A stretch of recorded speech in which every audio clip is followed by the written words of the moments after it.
Hey, I'm Tashaka Armstrong. Thank you for joining me for another episode of Tech for the Rest of Us.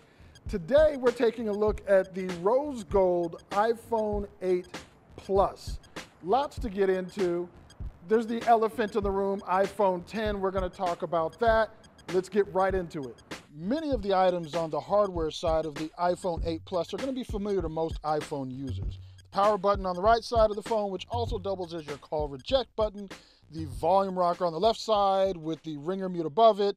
On the bottom of the phone, you'll find the lightning port, microphone, and stereo speakers. The front of the phone is where you'll find the nearly flawless Touch ID sensor, the 5.5-inch Retina HD display, a front-facing 7-megapixel FaceTime HD camera, speaker, and various sensors.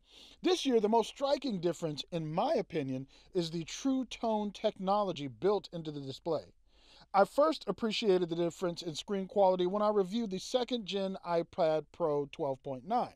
The difference in the Retina display on the first gen compared with the Retina with True Tone on the follow-up was quite noticeable. What I love about True Tone is that it gives everything a gloss magazine feel. When you're looking at your timeline on Facebook, it really does have a quality to it which feels more pleasing to look at than on displays that don't have it. Here you see I'm showing you the iPhone 8 Plus with True Tone next to my iPad Pro, the first gen, which does not have True Tone. You can see the brightness, the difference in brightness, and you can see the warmth in the colors. The way that True Tone adjusts, it really doesn't have this kind of radioactive brightness that really just bombards your eyes. It really is very pleasing. The other item that most users will really like is the upgraded camera in portrait mode. What's new with portrait mode is portrait lighting. I take a lot of photos of products that I'm reviewing as a way to keep my audience engaged in the tech goings on, and though I've become pretty good at doing so, portrait mode lighting takes that to another level. It really just makes taking great looking, engaging photos easier overall. You should definitely spend some time playing with the 5 lighting options in portrait mode. Also new is HDR in portrait mode and slow sync flash. Many users are already familiar with what HDR does, but few may know what slow sync flash allows for. What the latter does is allow the shutter to stay open longer and not only benefit from the light the flash produces, but benefit from the ambient light in your environment as well. This means that in dark settings, you're going to get shots with more detail in the subject and in the background. There is definitely a difference in the quality of photos taken with and without slow sync flash.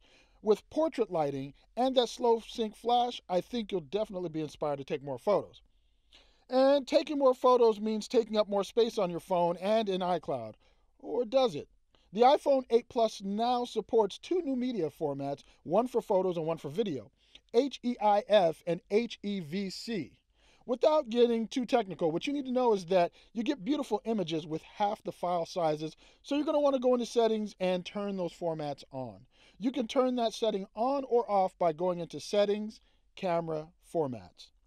Glass bodies allowed Apple to include the ability to charge your phone wirelessly via Qi-enabled or Qi, depending on who you ask, wireless charging pads like the one Apple supplied me, a demo unit from Mophie. Now, the caveat to wireless charging is that the charging coils embedded in phones are finicky when it comes to placement over the inductive charging surface. That means that if you don't place your phone precisely in the right position, sometimes you won't charge it. The way that Mophie designed their charging pad, I didn't have that problem at all. 99% of the time I dropped my phone on the charging pad, it contacted it properly, and I was off to the races.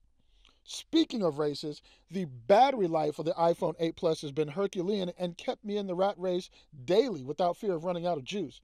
I've been getting 16 hours or more out of this phone on a regular basis, and I've been hammering it hard. The caveat in the battery department is that though the phone is quick charge enabled and will charge to 50% in 30 minutes, you're going to have to hit Apple Store and buy their USB-C charging brick and USB-C to Lightning cable at a cost of $75 for both.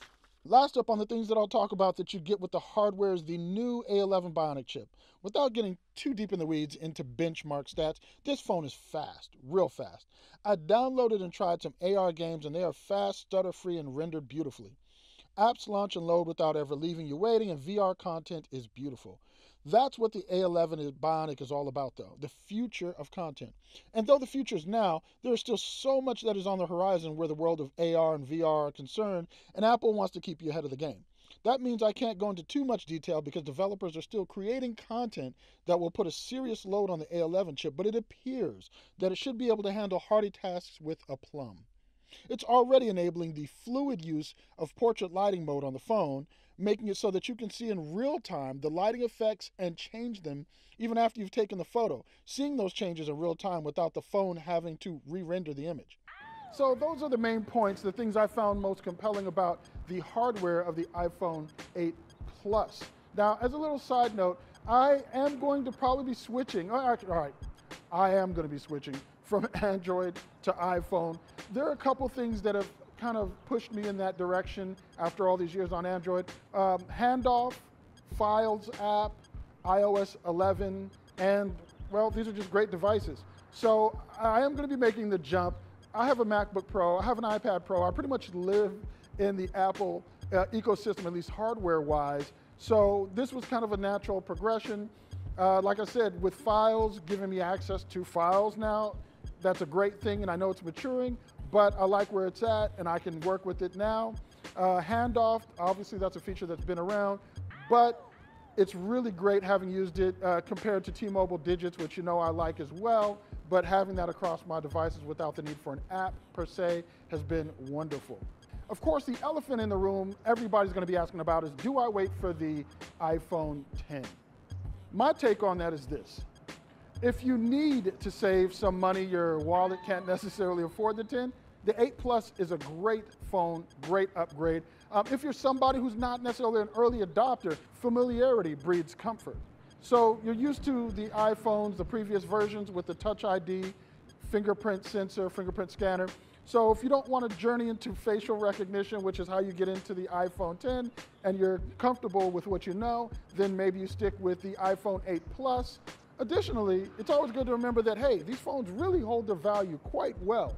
So if you get into the 8 Plus and then the 10 comes out and you change your mind, you're going to get pretty close to what you paid for this phone, and then you can go get the 10. So can't really lose on that point. Hey, if there's anything I didn't answer, any questions you have that I didn't answer in the video, please leave them in the comments below. I'll get right to them. As always, thank you for watching.